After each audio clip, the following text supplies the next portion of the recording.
In this lecture, we'll explore the structure and meaning of the lesson that spans Proverbs 6, verses 1 through 11. As you can see here from the outline of Proverbs 4 through 9, that particular lesson locates as poem number 5, and it's entitled here, You Snared Yourself, Escape. Propelled by no less than 10 imperatives within 4 adjacent verses, a forceful reprimand bursts from the lesson that spans Proverbs 6, 1 through 11. The sage fairly shouts at the youth, urging him to extract himself from the hazardous snare he has fallen into. How did he become ensnared? Due to native laziness, he allowed himself to be conned into a get-rich-quick scheme that was sugar-coated with a thin layer appealing to neighborly compassion. What is the position of this poem within the larger context of the book of Proverbs? First, consider the preceding context. This poem belongs to the legacy wisdom presented by the grandfather sage that began in Proverbs 4. It comes on the heels of a lesson concerning influential women. That is, poem number 4, which spanned all of Proverbs chapter 5. And that influential women poem formed the last of 3 themes that comprised cycle 1. Cycle 1 began in Proverbs 4:10 and continued through the end of chapter 5. In poem number 4, the sage first cautioned the youth concerning the enslaving foreign woman, and second, urged him to delight in his wife and there to find fruitfulness. When we come to the form and structure of the current poem, we'll explore more fully how this poem relates to poem number 4 preceding and the 2 cycles of poems. What about the context that follows poem number 5 here? After employing the reprimand theme here to urge the youth to extricate himself from a crisis, the sage then will advance to the next within the 3-theme cycle, the next being the topic of body behavior. This will mirror poem number 3 in the first cycle of the 3 themes. If alarm over his own crisis snare proves insufficient to jolt the youth into action, perhaps it would help to reveal that he is traveling a deteriorating path that will lead to worthless and loathsome conduct. And those words are chosen specifically, that is, worthless and loathsome, since they will correspond respectively to the focus of poem 6 and poem 7. The sage describes those worthless and loathsome characters in terms of how they behave in their bodies. Hence, those poems track with the body behavior theme. Now let's read through the translation that's offered here for the poem spanning Proverbs 6:1 through 11. You'll notice from the outline on the right that it can divide into 3 sections with various blocks comprising the respective sections. Proverbs 6:1. My son, if you have co-signed a promissory note for your neighbor, if you have clasped your hands with the foreigner, you have been caught by the sayings of your mouth. You've been trapped by the sayings of your mouth. Do this then, my son, and extricate yourself, for you have come into your neighbor's grip. Go, prostrate yourself and badger your neighbor. Do not keep on granting sleep to your eyes and slumber to your eyelids. Extricate yourself like a gazelle from the grasp, like a bird from the grasp of a fowler. Go to the ant, lazy fellow, watch its ways, and become wise. Although it has no leader, officer, or ruler, it will prepare its food in the summer. It will have gathered its nourishment at the harvest.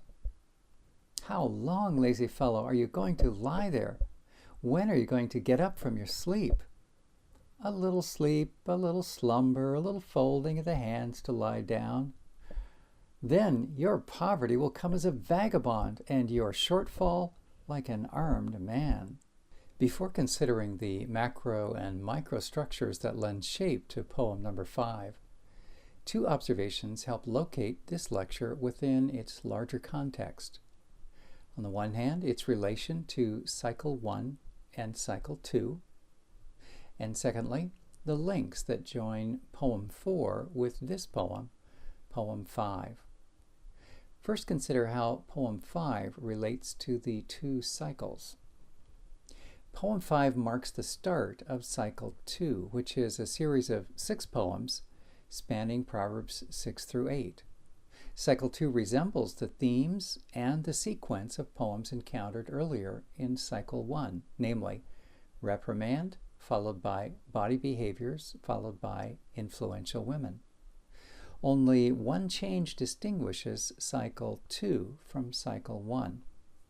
The quantity of poems devoted to a given of those 3 themes will increase as we progress from one theme to the next. Thus, the first theme in Cycle 2 offers a single poem. The second theme in Cycle 2 will offer 2 poems, and the third theme will present 3 poems, for a total of 6 poems, not 3, across Cycle 2. The theme of reprimand, which was first in Cycle 1, that was poem number 2, Proverbs 4, 10-19. Thus, reprimand again appears first within Cycle 2, and that's the poem that we're studying here. First of all, poem number 5, beginning in Proverbs 6:1. In Cycle 1, the reprimand, located in poem 2, indicated that the youth had left the way of wisdom. The youth had begun to travel the path of the guilty, which represented a group of folk who preferred evil doing over sleep, who were re-energized by violent behavior. This path the youth must abandon in order to embark on a new vector. Yet at that poem's end, we're left wondering, what exactly was the youth's error? One possible error unfolded at the close in poem number 4. Poem 4 closed Cycle 1. And that possibility was the entanglement with the wiles of foreign woman. Yet that scenario posed as a potential failing, not yet actualized. Not until we come to this point, poem 5, at the beginning of Cycle 2, do we learn of an actual misstep taken by the youth, a misstep which threatens imminent peril. In response to this peril, the grandfather will fashion in that 5th poem the clearest example of reprimand in all of Proverbs 4 through 9. Those comments then help us locate poem 5 in relation to Cycle 1 and Cycle 2, particularly as it relates to the theme of a reprimand. And now let's examine the links that join poem 4 with the current poem, number 5. For the impact of poem 5 deepens as we trace the poet's use of 4 expressions that he used already in the preceding poem. 3 of these employ identical terms that were found in poem 5. Several of them expand with supportive synonyms. The 4 expressions are these: lips, or alternatively mouth, my son, trap, and foreigner. Incidentally, in Proverbs 5, the foreigner may be either female or male, depending on what's described. Early in poem number 4, the pupil's lips were identified as most in need of protection. That was chapter 5, verse 2. And the honey-flavored lips of the foreign woman proved the youth's undoing in that case, verse 3 of chapter 5. Early in the current poem, number 5, the pupil's mouth will become his own snare, this time not through sensual attraction, but as he makes a verbal pledge. Chapter 6, verse 2. Through the repeated vocative, my son, we hear the grandfather's deep concern for the well-being of his child, a concern stirred by a sense of hazard swirling now around the youth. Although the specific threat may have changed, financial distress here in Poem 5 will replace the sexual seduction seen earlier in Poem 4. Nevertheless, the language of anxiety carries through from one poem to the next. Thus far, we've examined recurring terms of lips or mouth and my son. Third, consider the term trap. Through repetition of the term trap, we can see that the predicament of a snare, which the grandfather described at length in Poem 4, continues here into Poem 5. Now the sage maps a pathway for escape from the snare. Mention of trap appeared in 5:22. It was described more fully in 5:9 through 11. And now again, trap recurs in 6:2, with additional synonymous expressions in 6:2 and 5. Next, consider the recurring term foreigner. Through the foreign character, who reappears now in poem number 5, the grandfather draws on the considerable wariness toward strangers that he cultivated through the previous poem, Poem 4.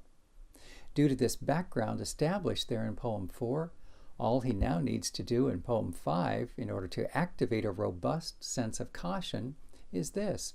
He need only identify the given character as, quote-unquote, a foreigner. It's as if he said, be advised, since a foreigner is party to this financial transaction, you should not assume that traditional ethics and mores will be respected. This economic agreement has all the marks of a setup, a shroud of foliage thinly covering the mouth of a financial death pit. I advise you not to proceed with this contract.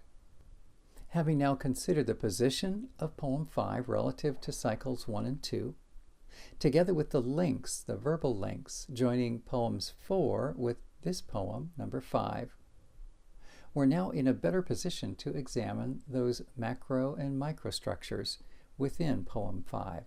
The next portion of this lecture will explore macrostructural features.